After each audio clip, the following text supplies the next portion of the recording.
Voice still and small, deep inside all, I hear you call, singing. In storm and rain, sorrow and pain, still you remain, singing. Calming my fears, quenching my tears, through all the years, singing.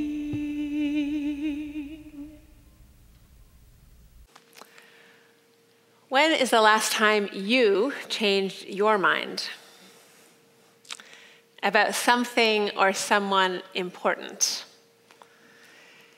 When is the last time you looked at something from up and down, from both sides now, and discovered that you actually know less than you thought you did?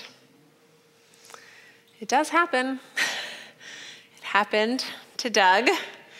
And instead of losing his faith or his connection to God, the God of his understanding, his faith was deepened through his doubt. It also happened to George. I want to tell you the story about George de Benville this morning, who is sometimes called the father of universalism, of this message of universal love on this land, this part of the world here in North America. This happened in the early 18th century, so before we were even a country. George de Benville is his name. He was raised by his godmother, who was Queen Anne of England. So he was in the upper classes, and he was taught to believe that he was better than other people. He was taught to recognize, rely, and rest not only in his difference from others, but on his own sense of superiority. He was part of the aristocracy, and he was sent at 12 out to sea on a ship to learn the art of navigation. These are his own words. I was self-exalted and believed myself to be more than other men, he wrote. Believed that I belonged to a different class from mankind in general. And he tells a story of being on the ship and some Moors, which would have been Muslims from North Africa, some Moors coming on the ship with wares to sell. And he tells a story of one of the men falling down and injuring his leg, and his companions, the friends of this man, running up to be with him and actually physically kissing his wound and shedding tears on his wound, and then turning towards the sun and in loud voices proclaiming and praying for their friend to be healed. And George de Benville describes his own reaction, which was to become very angry at all this ruckus and noise and drama, and to order these men to be brought to him. And he demands that they explain what all this hoopla is about. And they see that he's angry.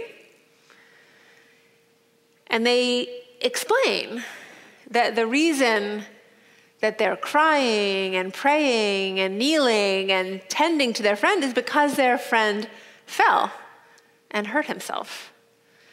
And that they kissed the wound of their friend to sympathize and to show their love and affection for their friend. And that they cried their tears upon their wound because they knew their tears were salty and would help the wound heal, and that they were praying because they were imploring with the God of their understanding that their friend would recover and be healed. And de Benville listened to them and was convinced by them. He was moved by them. He writes, I thought my heart would break and that I would die. His eyes filled with tears. And he felt an internal condemnation of his own spirit. He felt the wrongness of his own ways. And he shouted out on the ship, "Are these men heathens? No, I confess before God that I am the heathen and they are the better Christians." He was 12 years old, and it was the beginning of a journey much like the one that Doug described to us that happens experience after experience after experience if we're paying attention. He felt his heart breaking, maybe because of the pain he witnessed, maybe because of the compassion he witnessed, but he felt his heart breaking more so because he knew he had been wrong to judge those men. He knew he had been wrong to think of himself as superior to anybody else, to think of himself as better. He allowed himself to feel that pain of being wrong, and he was freed from his own sense of superiority. Carlton asked us an interesting question last week. He asked us, what did believing in hell give you? And I think it's an important question to consider. I had a really interesting conversation with a couple after the first service about where they are in their journey and how their heart is calling them here, but how it's so hard to leave behind the ways that they know and the relationships that they have, and what it means to make this shift. So it's important to consider, wherever you are on that journey, what did believing in the old ways give you? And hell, in one way, gives us a sense of superiority. I'm saved, you're not. I know the way, you don't. I'm special, you're not. You can feel better than other people. But this message of universalism that George de Benville preached on these shores is not about that. It's not about that. It's not about that. And you don't just have to be a dogma-bound Christian to think you're superior to someone else. We all do it. We all find ways. We look out around at the world and the people around us, and we compare ourselves and we rank ourselves and each other, and we find ways to think, I am okay because look at that person over there. I know all too well, way too well, what it's like to live in that hell. So I'm happy this week to be reminded of that living hell that we create ourselves and that we can step out of ourselves.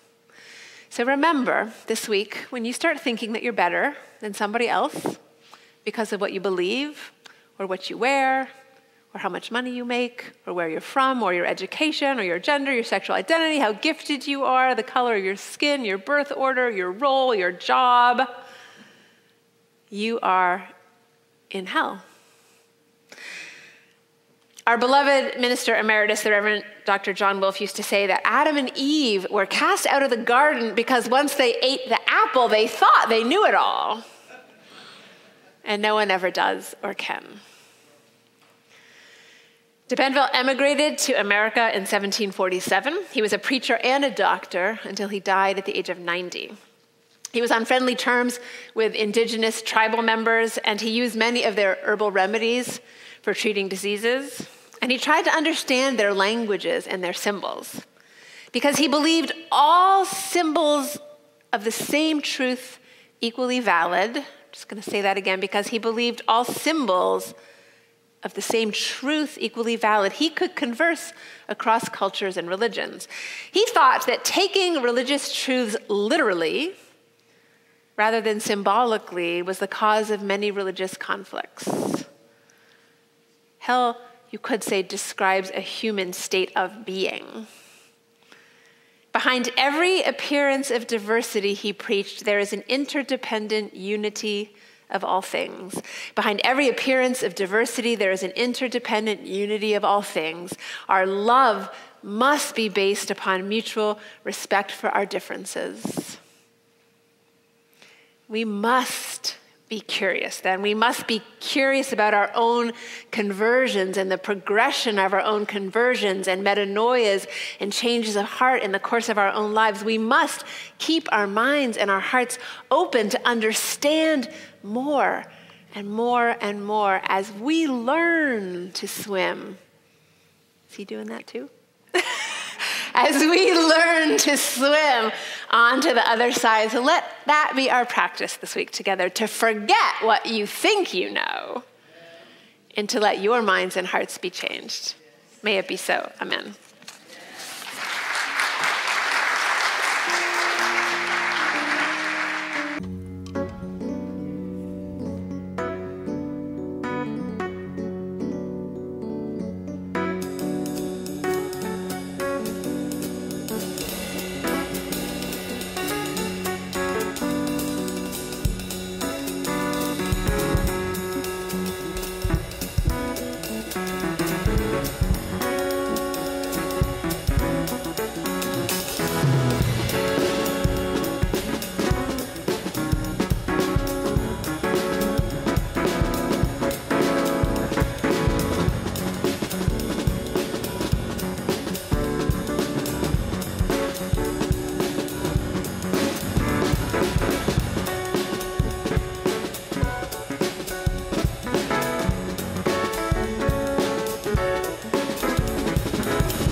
So happy you're visiting with us online today. We love connecting with people all across the country and around the world, sharing our powerful message of love beyond belief. There's something new happening here. You can now join All Souls as a virtual member. Our virtual membership is designed for friends who live outside of Tulsa, Oklahoma, and who want to engage with All Souls in a meaningful way. You can be part of an expanding family, a global family really, wherever you are. If you live in Oklahoma, Ohio, or Orange County, California, Canada, or Cameroon. By becoming a virtual member, you'll be able to deepen your connections with members and friends here in Tulsa and with members wherever you are. Each week, you'll receive special All Souls content tailored for you, our virtual members. Virtual members have access to pastoral care, to personal prayers, and also receive invitations to exclusive web events. You can learn more, and if you're ready, you can become a virtual member today by visiting allsoulschurch.org/virtual membership. We're grateful our ministries are having a positive impact on your life, and we want to share the good news of love beyond belief with more and more people. So no matter what, we need your support to keep this ministry growing and thriving, so please consider making a gift today. You can do so by texting Love BB for Love Beyond Belief to 73256, or simply visit our website. You are a blessing in our lives. May you be blessed. And be a blessing.